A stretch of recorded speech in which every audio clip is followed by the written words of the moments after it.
The blood pooled on the library floor like spilled ink from a forgotten tome. It soaked into the faded carpet of the mystery section, turning the edges of Agatha Christie's paperbacks dark. I pressed my apron against the stranger's side, my hands slick and trembling, the metallic tang sharp enough to taste. He was too heavy, too still, 6 feet of muscle and expensive wool crumpled behind the last shelf, where no one ever went after closing. His dark eyes fluttered open, locking on mine. "Quiet," I whispered, glancing at the empty stacks. "You're safe. For now." He didn't speak, just watched me, like I was the puzzle he couldn't solve. The clock on the wall ticked past 10 p.m. The library in this forgotten corner of Chicago was locked tight, lights dimmed to night mode. Outside, the wind howled off Lake Michigan, rattling the old windows. No one knew he was here. No one except me. 3 hours earlier, I'd been reshelving returns, the familiar rhythm of my night shift. The Harold Washington Library wasn't glamorous. Endless rows of books no one borrowed, flickering fluorescents, the faint, musty smell of pages turning to dust. But it was quiet. Safe. Mine. At 28, with a master's in library science and a mountain of student loans, I was grateful for the solitude. No drama, no men with wandering hands. Just me, the Dewey Decimal System, and the ghosts of stories long forgotten. The front doors should have been locked. They weren't. A man stumbled in, one hand clamped over his side, the other gripping the doorframe. He wore a black overcoat that hung off him like a shadow, dark hair matted with sweat, face pale but sharp, high cheekbones, stubble shadowing a jaw that looked carved for commands, not pleas. His eyes scanned the lobby, wild but calculating, landing on me behind the circulation desk. "Help!" he rasped, Italian accent thick. "Please." I froze. Not because he was hurt. Chicago had its share of overdoses, fights, accidents. Because of the way he moved. Like a predator playing wounded. Like he was used to giving orders, not begging. The library was empty. Last patron left at 8:45. Security guard on break till 11. He took one step toward me, then buckled, hitting the carpet with a thud that echoed. I should have called 911, or security, or run. Instead, I vaulted the desk. Up close, the blood was worse. It seeped through his fingers, warm and sticky on my hands when I knelt beside him. "You're shot," I said stupidly. He grunted, eyes squeezing shut. "No hospital. They'll find me." "Who?" He didn't answer. Just grabbed my wrist, grip iron despite the pain. "Please," he whispered. The word cracked something in his armor. I glanced at the lobby doors. Glass. Visible from the street. If whoever shot him was following. "Come on," I said, hooking his good arm over my shoulder. He was heavy, solid, smelling of expensive cologne and copper. We staggered toward the stacks, leaving a trail of red drops like Hansel and Gretel crumbs. Mystery section, back corner. No cameras, no foot traffic. He collapsed against the shelves. Christie's, and then there were none, tumbling down like dominoes. I yanked off my apron, wadded it against the wound. "Who shot you?" "Wrong people," he said through gritted teeth. "Don't tell them I'm here." "Them who?" His eyes met mine, dark and fathomless. "Men who don't forgive." Sirens wailed distant outside. Not for him. Chicago nights were full of them. I pressed harder. He hissed. "Stay with me," I said. "What's your name?" "Gio," he said. "Giovanni." "Gio," I said. "Don't die on my floor. I just shampooed the carpets." A ghost of a smile. "Bossy librarian." "Elena," I said. "And yes?" He passed out then, head lolling against a stack of hardcovers. I sat there, apron soaked, heart pounding, listening to the wind and his shallow breaths. What had I done? He woke at midnight. I hadn't moved. Couldn't. The library felt smaller, the shadows thicker. Every creak was footsteps. Every gust a door opening. His eyes opened slowly, focusing on me. You stayed. Someone had to make sure you didn't bleed out on murder on the Orient Express. He shifted, winced. The bullet went through. Clean. I need bandages. I nodded, slipping to the staff bathroom. First aid kit. Basic. For paper cuts and sprains. Gauze, tape, antiseptic. Not for gunshot wounds. Back in Mystery, he was sitting up, coat off, shirt unbuttoned to expose the wound. Neat entry on one side, ragged exit on the other. Tattoos snaked across his chest. Roses and daggers. Italian script I couldn't read. You're Mafia, I said. Not a question. His jaw tightened. Something like that. Chicago? Milwaukee originally. Business here. I cleaned the wound, ignoring the tremor in my hands.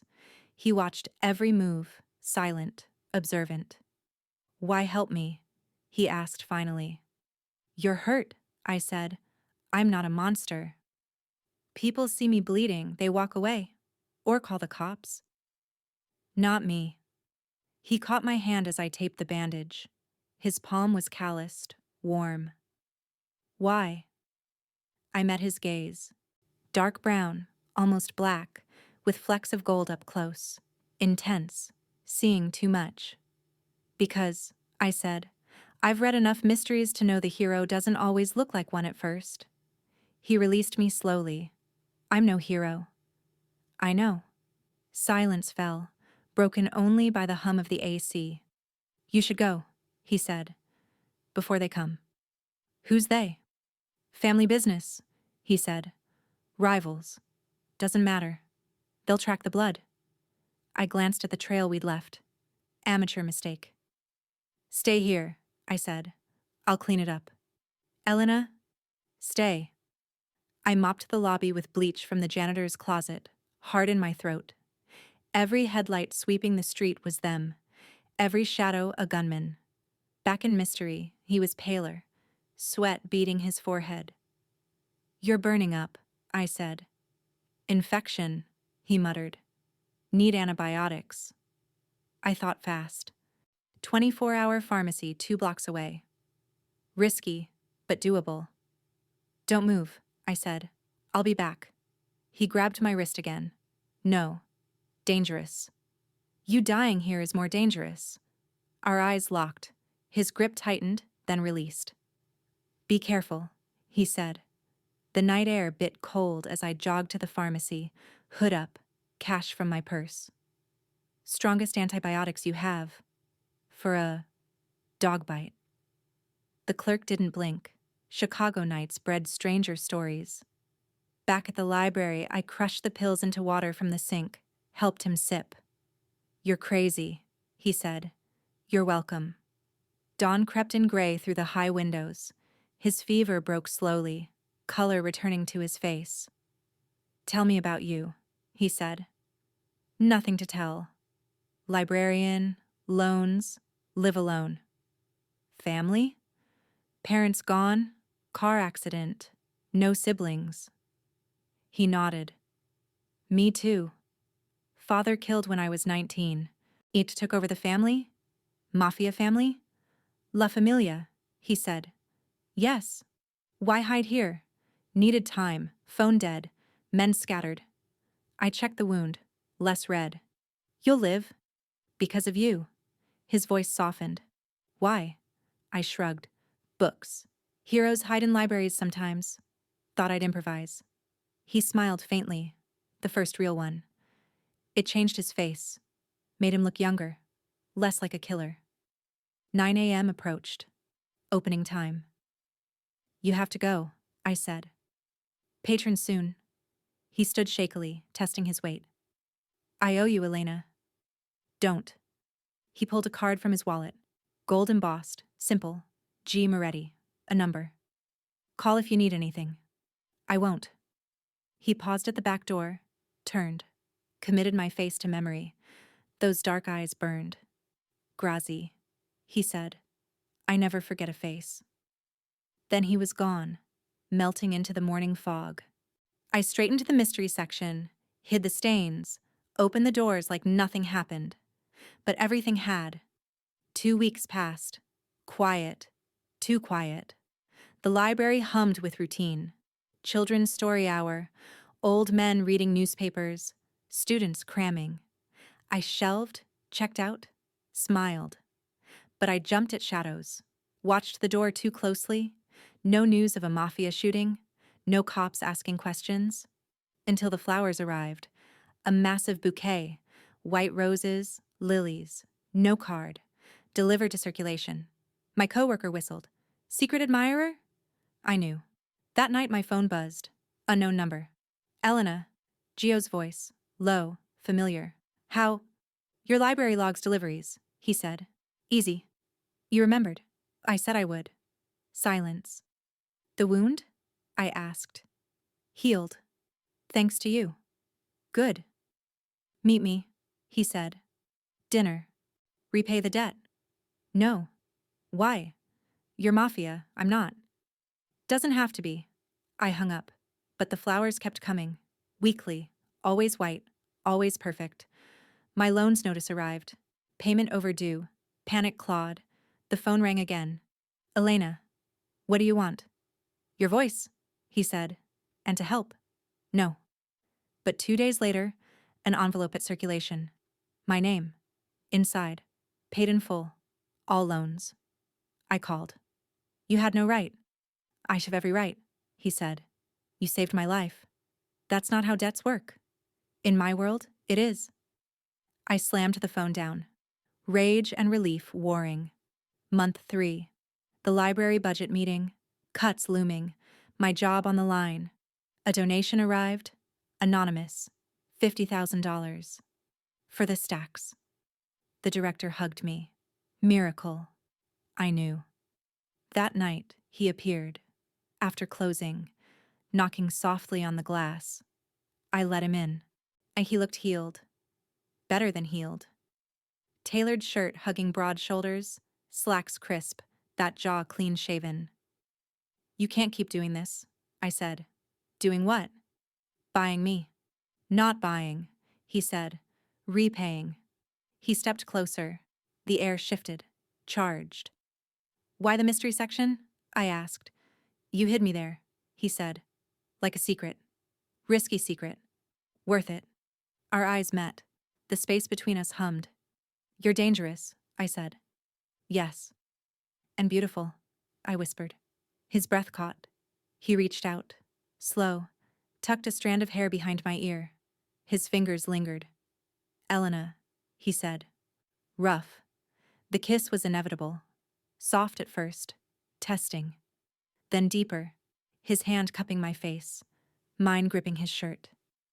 He tasted like mint and power. Pressed me back against the circulation desk. Books tumbling forgotten. We broke apart. Breathing hard. This is crazy, I said. Yes. Your world.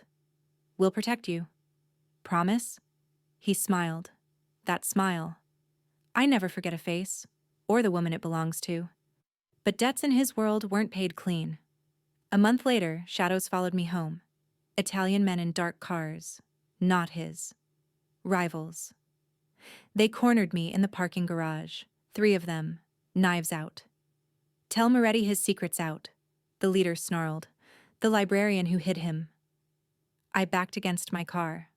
Heart slamming. Headlights flooded the space. Tires screeched. Gio's black SUV. He exploded out, gun in hand, 2 men behind him. Shots cracked. The rivals scattered, 1 dropping. Gio reached me, eyes wild, pulled me behind him. You're hurt, I gasped, seeing blood on his arm. Scratch, he said. You? Fine. He bundled me into the SUV. You're moving in? No. Yes. His penthouse. Guards. Safety. I didn't argue.